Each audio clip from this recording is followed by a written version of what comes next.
Hi everybody, कैसे हो आप सब? I hope you are doing great.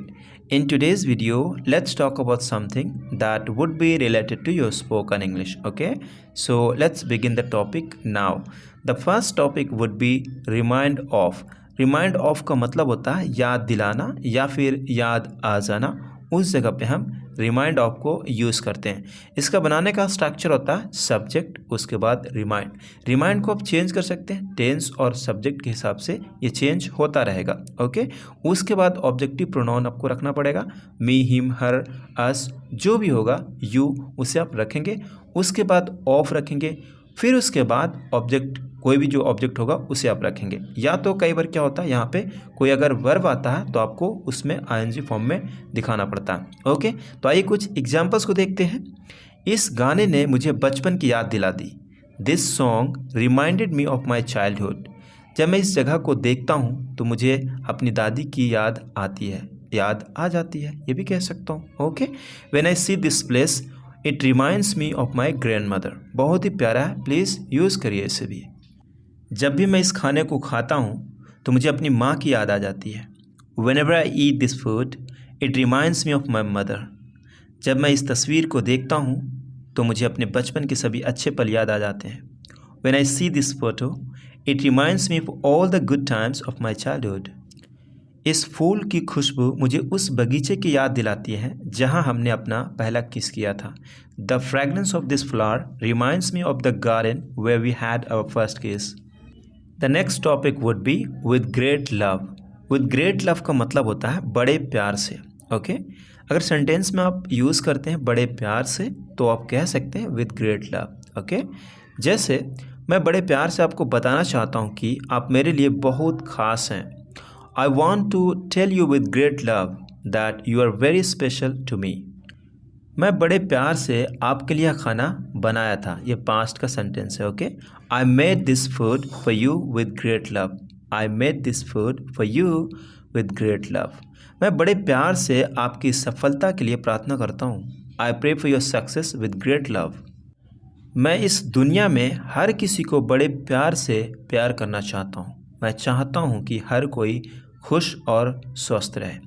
I want to love everyone in this world with great love. I want everyone to be happy and healthy.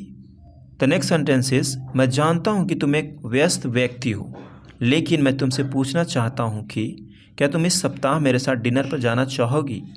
मैं तुम्हें एक नए restaurant में ले जाना चाहता हूँ जो हाल ही में खुला है। मैं तुमसे बहुत प्यार करता हूँ और मैं तुम्हारे साथ कुछ समय बिताना चाहता हूँ। यहाँ पे थोड़ा सा ट्रिकी है, मैं समझाने की कोशिश करूँगा कि कैसे अंग्रेज लोग कैसे इंग्लिश बोलते हैं। ओके, तो इंग्लिश इसका देखते हैं। I know you are a busy person. मुझे पता है कि आप एक व्यस्त व्यक्ति हैं, बिज़ी पर्सन है। बट लेकिन यहाँ पे क्या है, मैं पूछना चाहता हूँ, मैं पूछना चाहता हूँ, मैं कह सकता हूँ यहाँ पे I want to ask. Okay, मैं यहाँ पे ये यूज़ कर सकता हूँ, लेकिन मैं आपको बताना चाहूँगा कि अगर आप किसी से पूछना चाहते हैं इस तरह से, जैसे कि मैं पूछना चाहता था कि क्या तुम आओगे, तो बस ये एक वाणी होता है, मतलब कि एक बात होता है। ये कोई पास्ट की बात नहीं है, कोई फ्यूचर में इवेंट है, तो आप जस्ट जानकारी लेना चाहते हैं कि वो आएगा या नहीं आएगा, तो आप कहते हैं मैं पूछना चाहता था, मतलब मैं जानना चाहता था कि आप आओगे कि नहीं। तो आप इंग्लिश में से इस तरह से एडवांस में कहोगे I wanted to know if you would come, ऐसे कहोगे, बस इतना ही कहोगे तो उसका मतलब निकलेगा। या फिर वांडर से लोग बनाते हैं, यहाँ पे मैं चाहूँ तो वांट का यूज़ कर सकता हूँ, लेकिन एडवांस में इस तरह से लोग हैं। यहाँ पे वांटेड का मतलब क्या, मैं वांट भी यूज़ कर सकता हूँ, लेकिन ये एक वे ऑफ टॉकिंग होता है, दैट्स ऑल। ओके, उसी तरह से यहाँ पे एडवांस में वॉन्डरिंग को यूज़ किया। Okay, but I was wondering, मैं सोच रहा था, मैं पूछना चाहता था, ये एडवांस फ्रेज होता है इस तरह से पूछने का। हालांकि यहाँ पे एम कह सकता हूँ, लेकिन नहीं, क्योंकि आई वॉन्टेड, मैं पूछना चाहता था, मैं जानना चाहता था, तो ये वे ऑफ टॉकिंग होता है और कुछ नहीं। ओके, तो यहाँ पे मैं कह रहा हूँ but I was wondering if you would like to go to dinner with me this weekend, इस तरह से हमें पूछना पड़ता है। उसके बाद है I would like to take you to a new restaurant that just open. यहाँ पे भी क्या है, जो हाल ही में खुला है, खुलने का काम पास्ट में हो चुका है। अगर मैं यहाँ चाहूँ तो प्रेजेंट परफेक्ट में दिखा सकता हूँ दैट हैज़ जस्ट ओपन, लेकिन ये गलत होता है। ठीक है, आप बना देंगे तो लोग कहेंगे चलो ये भी सही है, लेकिन यहाँ पे जो एक्चुअल मीनिंग होता है यहाँ पे पास्ट का मीनिंग रखता है। यहाँ पे हिंदी में लिखा हुआ है तो हिंदी से हमें क्या लेना देना। हालांकि यहाँ पे भी मैं पूछना चाहता हूँ तो यहाँ पे भी वांटेड हम बना सकते हैं, लेकिन क्या कि हिंदी में हम कंफ्यूज हो जाते हैं और यही सही होता है। वे अब जो टॉकिंग होता है ना, जिस तरह से हम लोग बात करते हैं, ये रियल कॉन्वर्सेशन यही होता है। क्योंकि अंग्रेज़ को हिंदी से कोई मतलब नहीं होता, हिंदी से कोई लेना देना नहीं होता। सिचुएशन इंग्लिश क्या होता है, सिचुएशन के हिसाब से कैसे हम इंग्लिश बोलना है वो तरीका उन लोग ढूंढते हैं। ओके, बाकी सभी सिंपल है, एज इट इज़ आप ट्रांसलेट कर दीजिए और कुछ नहीं करना। जो पॉइंट था यहाँ पे वॉन्डरिंग का, और जो यहाँ पे जस्ट जो मैं पास्ट में लिखा हूँ यहाँ पे प्रेजेंट का फीलिंग दे रहा, कहोगे कि यहाँ पे हैज़ क्यों नहीं लगा, तो मैं आपको समझाने की कोशिश कर रहा हूँ। अगर आप समझ गए तो सही है, नहीं तो थोड़ा सा डिफिकल्ट होता है, क्योंकि मैं चाहता हूँ उसे समझाने के लिए एक अलग टॉपिक बनाना पड़ेगा तो आपको ज़्यादा समझ में आएगा। Okay, the next topic would be won't help. Won't help का मतलब होता है काम नहीं चलेगा, मतलब कि ये हिंदी है, काम नहीं चलेगा, इसमें भी आपको समझने की ज़रूरत है और ऐसा कुछ नहीं है। वोंट हेल्प की जगह पे आप डजंट हेल्प भी कह सकते हैं, वो भी चलता है। ओके, इसका बनाने का स्ट्रक्चर होता है वर्ब की फोर्थ फॉर्म यानी जीरन फॉर्म आपको दिखाना पड़ेगा। उसके बाद साथ में कोई अगर ऑब्जेक्ट आता है तो ले लेंगे, अगर नहीं है तो कोई बात नहीं। उसके बाद वोंट या फिर डजंट, उसके बाद हेल्प।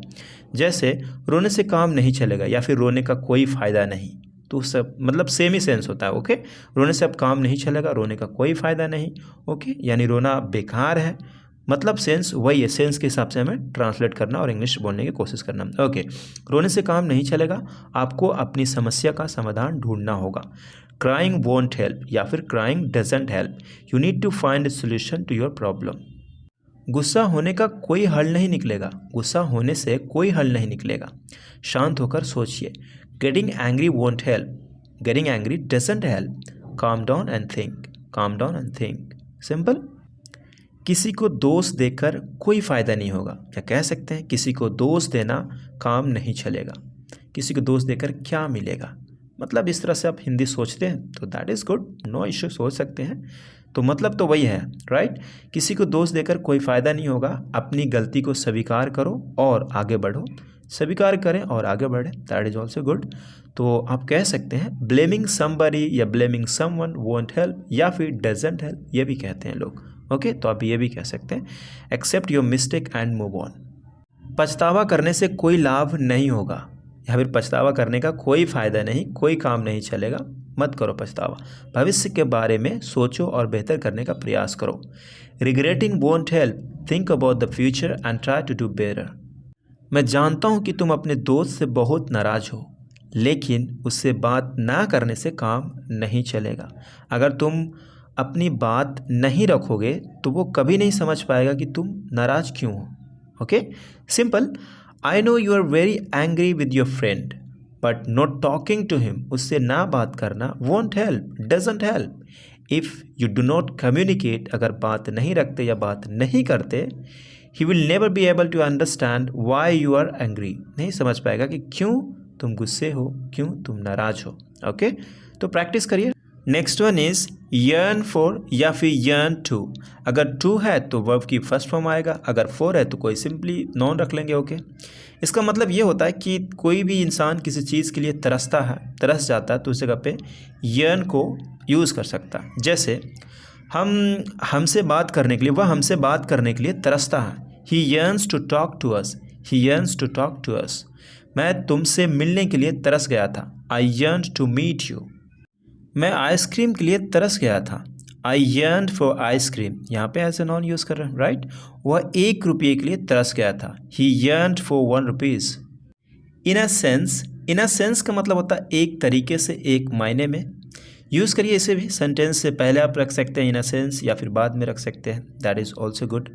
तो सेंटेंस देखते हैं। एक तरह से या फिर एक मायने में, एक तरीके से, मतलब सब सेम ही है। एक तरह से हम सभी एक ही सिक्के के दो पहलू हैं।